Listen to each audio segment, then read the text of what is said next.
तो चलिए आज चलते हैं एक सफर पर, भारत के सबसे ऊंचे पठार की ओर, एक ऐसी जगह जिसे लोग दुनिया की छत भी कहते हैं। जी हाँ, हम बात कर रहे हैं लद्दाख की, और आज हम इसकी कहानी को परत दर परत खोलेंगे। अच्छा, किसी भी जगह को समझने की शुरुआत ना उसके नाम से होती है। तो लद्दाख का मतलब क्या है? इसका पुराना तिब्बती नाम है ला द्वैग्स, और इसका मतलब है ऊंचे दर्रों की भूमि। मतलब ये नाम ही सब कुछ बता देता है ना? इसकी पूरी पहचान, इसकी आत्मा, सब इसी एक नाम में छुपी है। अगर कोई मुझसे पूछे कि लद्दाख को सिर्फ 3 लाइनों में बताओ, तो मैं कहूंगा, सोचिए, एक ऊंचाई वाला रेगिस्तान, एक ऐसा चौराहा जहां सदियों तक बड़े बड़े साम्राज्य मिलते थे, और एक ऐसी संस्कृति जो मानो पत्थर और खुले आसमान से ही पैदा हुई हो। बस यही है लद्दाख। तो चलिए अपने पहले पड़ाव पर चलते हैं, ऊंचे दर्रों की भूमि। यहाँ एक कहावत बिल्कुल सटीक बैठती है कि यहाँ का भूगोल ही यहाँ का भाग्य लिखता है। देखते हैं कैसे। जरा इस ऊंचाई का अंदाजा लगाइए। लद्दाख का ज्यादातर हिस्सा ना वो 3000 मीटर यानी लगभग 10,000 फीट से भी ज्यादा ऊंचाई पर है। मतलब हम बात कर रहे हैं भारत के सबसे ऊंचे पठार की। और इतनी ऊंचाई का असर वो यहाँ की आबादी पर साफ दिखता है। यहाँ 1 वर्ग किलोमीटर में सोचिए सिर्फ 4 या 5 लोग रहते हैं। जी हाँ, 4.6 लोग प्रति वर्ग किलोमीटर। इसीलिए ये भारत का दूसरा सबसे कम आबादी वाला केंद्र शासित प्रदेश है। दूर दूर तक बस खुला आसमान और जमीन। और मौसम, अरे यहाँ तो मौसम भी एक्सट्रीम पर रहता है। गर्मियों में पारा 35 डिग्री तक चढ़ जाता है, तो सर्दियों में ये लुढ़क कर -35 डिग्री तक पहुंच जाता है। सोचिए, एक ही जगह पर इतना बड़ा अंतर। जिंदगी यहाँ इन्हीं 2 सिरों के बीच चलती है। लेकिन एक सवाल दिमाग में आता है ना, कि इतनी ऊंचाई पर होने के बावजूद ये एक रेगिस्तान क्यों है? बारिश क्यों नहीं होती? इसकी वजह है हिमालय। ये विशाल पहाड़ ना एक दीवार की तरह खड़े हैं और मॉनसून के बादलों को रोक लेते हैं। इसे कहते हैं रेन शैडो इफेक्ट। तो नतीजा, बारिश ना के बराबर। यहाँ पानी का असली सोर्स है सर्दियों में गिरने वाली बर्फ। तो ये तो हुई भूगोल की बात, लेकिन इस मुश्किल भूगोल पर इंसानों ने अपनी कहानी कैसे लिखी? चलिए अब वक्त में पीछे चलते हैं और लद्दाख के इतिहास की गलियों में झांकते हैं। यहाँ इंसानों के निशान ना बहुत बहुत पुराने हैं। हम बात कर रहे हैं नवपाषाण काल की, जब यहाँ घुमंतू कबीले रहा करते थे।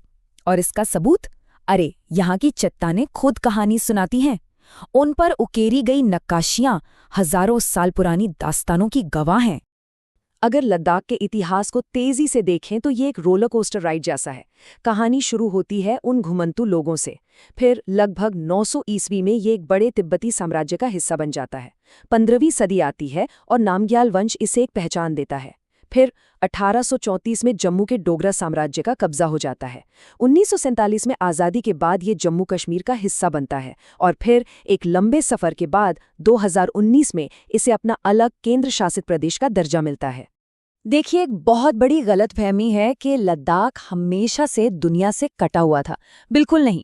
सच तो ये है कि सदियों तक ये एक सुपर बिजी जंक्शन था, एक ऐसा सेंटर जो पंजाब, तिब्बत और सेंट्रल एशिया के व्यापार मार्गों को जोड़ता था। ये अलग थलग नहीं, बल्कि एक अहम चौराहा था।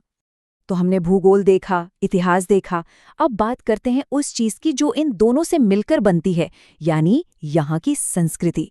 दुनिया की इस छत पर कैसी संस्कृति पनपी, चलिए देखते हैं। यहाँ की संस्कृति की एक खासियत है यहाँ की मिली-जुली धार्मिक बनावट। अगर 2011 के आंकड़ों को देखें तो करीब 46% आबादी इस्लाम को मानती है और लगभग 40% बौद्ध धर्म को। और ये भी दिलचस्प है कि कारगिल जिले में शिया मुस्लिम समुदाय की बहुलता है, तो वहीं लेह जिले में तिब्बती बौद्ध धर्म को मानने वाले ज्यादा हैं। अच्छा, लद्दाखी संस्कृति की एक झलक चाहिए तो सोचिए, गर्मा गर्म थुक्पा सूप की, या फिर संपा। त्योहारों की बात करें तो मठों में होने वाले वो रंग बिरंगे मुखौटा नृत्य आंखों के सामने आ जाते हैं। और खेलों में तीरंदाजी और पोलो का जोश। और हाँ, इन सब के बीच ऊंचे मैदानों पर रहने वाले चांगपा घुमंतू, वो इस संस्कृति की जीती जागती तस्वीरें। और हाँ, एक बात गांठ बांध लीजिए, लद्दाख को तिब्बत से अलग करके नहीं समझा जा सकता। यहाँ की संस्कृति, यहाँ का इतिहास, इसकी जड़ें तिब्बत से बहुत बहुत गहरी जुड़ी हुई हैं। चाहे धर्म हो, खाना पीना हो या फिर भाषा, हर जगह वो तिब्बती असर साफ नजर आता है। तो ये थी पुरानी कहानी। अब जरा गियर बदलते हैं और कहानी को आज के दौर में लाते हैं। देखते हैं कि 20वीं और 21वीं सदी ने लद्दाख के लिए कौन से संघर्ष, कौन से बदलाव और कौन सी नई पहचान गढ़ी। 20वीं सदी ना वो लद्दाख के लिए बहुत बड़े बदलाव लेकर आई। सोचिए, भारत का बंटवारा हुआ, फिर चीन के साथ युद्ध, इन सब ने नक्शे पर नई लकीरें खींच दी। जो रास्ते सदियों से व्यापार के लिए खुले थे, वो रातों रात बंद हो गए, और लद्दाख, जो एक व्यापार का केंद्र था, वो अचानक से एक जरूरी मिलिट्री फ्रंटियर बन गया। और इसी बदलती पहचान के बीच एक और बड़ा चैप्टर शुरू हुआ, एक अलग केंद्र शासित प्रदेश बनने का। देखिए, ये मांग बहुत पुरानी थी। इस सफर में पहला कदम था फरवरी 2019 में, जब इसे एक अलग डिवीजन का दर्जा मिला। और फिर वो ऐतिहासिक दिन आया 31 अक्टूबर 2019, जब लद्दाख आधिकारिक तौर पर भारत का एक नया केंद्र शासित प्रदेश बन गया। और जैसा मैंने कहा, ये कोई रातों रात लिया गया फैसला नहीं था। ये एक लंबी, बहुत लंबी लड़ाई का नतीजा था। पता है, लद्दाख के लोग 1930s के दशक से, जी हाँ, 1930s से एक अलग पहचान की मांग कर रहे थे।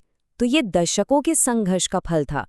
तो अब लद्दाख एक नए मोड़ पर खड़ा है। इतिहास का एक पन्ना पलट चुका है। लेकिन अब सवाल ये है कि इसका भविष्य कैसा होगा। आज ये किस नए चौराहे पर है और इसके सामने कौन सी चुनौतियां और मौके हैं। देखिए, पुराने जमाने में यहाँ सिल्क रूट के कारवां आते थे, वो तो अब बंद हो गए। लेकिन 1974 में जब ये जगह टूरिज्म के लिए खुली, तो एक नए जमाने का कारवां यहाँ पहुंचने लगा, पर्यटकों का कारवां। और इस कारवां ने, मानिए, लद्दाख की इकोनॉमी और लैंडस्केप दोनों को हमेशा के लिए बदल दिया। आंकड़े देखकर आप चौंक जाएंगे। 1974 में यहाँ सिर्फ 527 टूरिस्ट आए थे, और 2023 में ये आंकड़ा 5 लाख को पार कर गया। जरा सोचिए, क्या जबरदस्त उछाल है। आज आलम ये है कि इस पूरे इलाके की आधी कमाई ना वो टूरिज्म से ही होती है। लेकिन जैसा कि कहते हैं, हर सिक्के के दो पहलू होते हैं। ये टूरिज्म भी एक दोधारी तलवार जैसा है। एक तरफ तो ये वरदान है, लोगों को रोजगार मिला, पैसा आया, इकोनॉमी मजबूत हुई। लेकिन दूसरी तरफ इस नाजुक इकोसिस्टम पर जबरदस्त दबाव पड़ा है। खासकर पानी, जो यहाँ पहले से ही कम है, उसकी किल्लत एक बहुत बड़ी चिंता बनती जा रही है। तो आखिर में हम इस एक बड़े सवाल पर आकर रुकते हैं। लद्दाख, जो एक नए युग में कदम रख चुका है, वो अपने हजारों साल पुरानी संस्कृति और मॉडर्न दुनिया के दबावों के बीच ये संतुलन कैसे बनाएगा? क्या वो अपनी आत्मा को बचाते हुए आगे बढ़ पाएगा? इसी सवाल के जवाब में लद्दाख का आने वाला कल लिखा जाएगा।